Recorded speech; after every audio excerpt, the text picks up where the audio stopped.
Menyembunyikan kemampuan dan mengulur waktu adalah kejahatan keji berupa penipuan terhadap kaisar.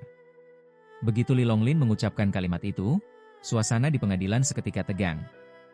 Semua orang, baik dari keluarga kerajaan maupun pejabat sipil dan militer, tampak terkejut dan curiga telah salah mendengar. Dalam hati mereka, muncul pertanyaan, apakah Pangeran ke-9 sudah gila? Sementara itu, keinginan semua orang untuk segera menyingkirkan Pangeran ke-6 terlihat jelas. Namun, hanya Li Longlin yang berdiri tegak, memohon untuk Pangeran ke-6. Apa alasannya? Semua orang tahu. Sebelumnya, Li Longlin pernah dipenjara dan hampir kehilangan nyawanya. Pangeran ke-6 lah yang berada di balik semua itu, menyulut api. Su Fengling, yang terkejut, menatap Li Longlin dan berkata, "Apa yang kamu lakukan? Pangeran ke-6 sangat menyakitimu. Dia juga menyebabkan keluarga suku hancur, tetapi kamu berbicara mewakili dia." Li Longlin melirik Su Fengling dan merendahkan suaranya, "Ini pengadilannya. Karena kamu tidak mengerti, jangan bicara omong kosong. Hati-hati jangan sampai menimbulkan bencana yang fatal." Su Fengling terdiam, wajah cantiknya berubah gelap karena kemarahan. Kaisar Wu, dengan alis terangkat, menatap Li Longlin penuh minat. "Lau Jiu, aku tidak menyangka kamu akan memohon pada Lau Liu.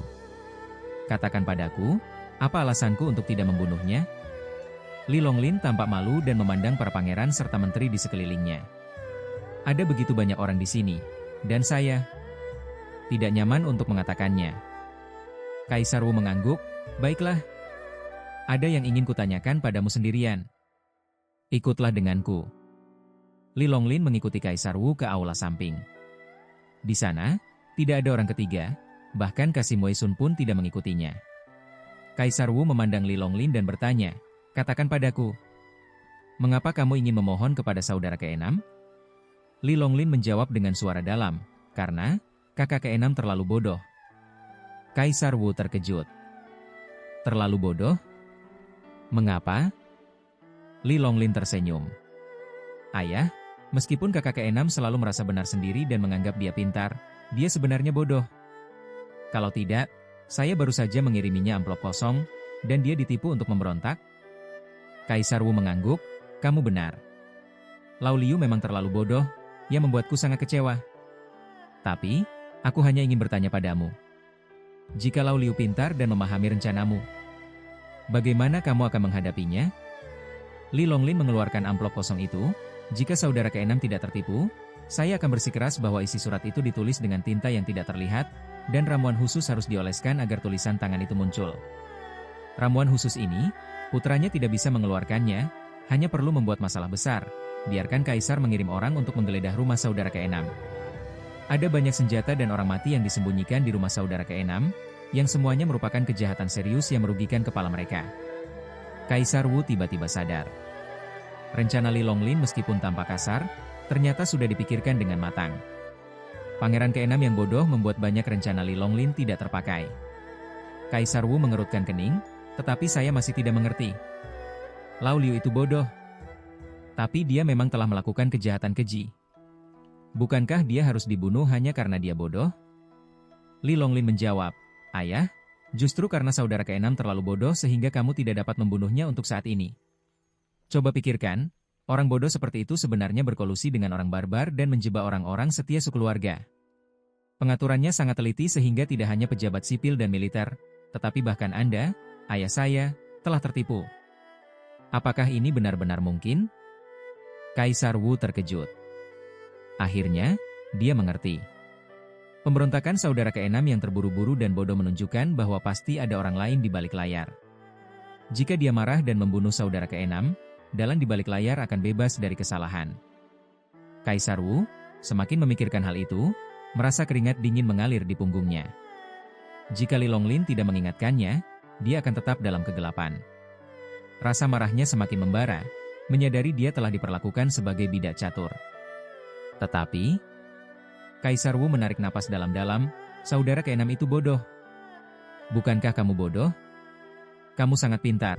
Mengapa kamu tetap bersikap rendah hati dan berpura-pura bodoh di hadapanku? Tahukah kamu bahwa ini adalah kejahatan menipu kaisar?" Celepuk.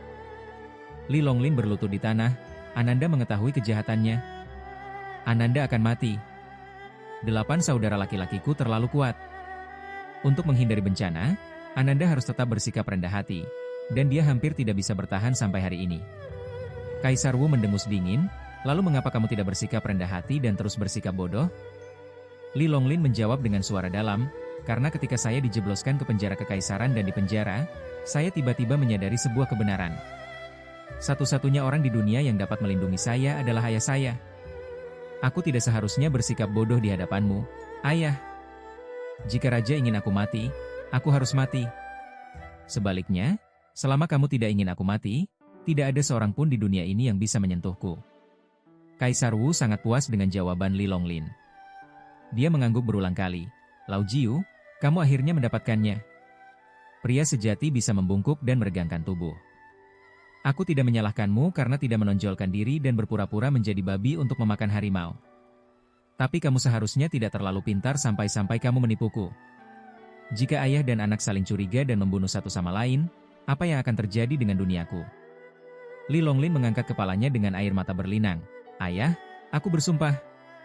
Tidak peduli apa yang terjadi di masa depan, aku tidak akan pernah berbohong padamu. Kaisar Wu sangat tersentuh. Dia memeluk Li Longlin, menepuk pundaknya, dan tidak bisa menahan tangisnya. Anak baik. Aku percaya padamu. Dalam hal ini, maka kita, ayah dan anak, harus benar-benar jujur. Setelah menyeka air mata dari wajahnya, Kaisar Wu bertepuk tangan 2 kali. Boom! Pintu rahasia di kedua sisi istana segera terbuka, dan sekelompok tentara kekar dengan baju besi berdentang keluar. Melihat kostum mereka adalah pengawal istana. Pemimpinnya adalah Zhang Baizeng, jenderal pengawal istana. Li Longlin bingung. Bukankah Zhang Baizeng memimpin 100.000 pengawal istana menuju kaum barbar utara? Kenapa dia ada di sini? Apa yang terjadi?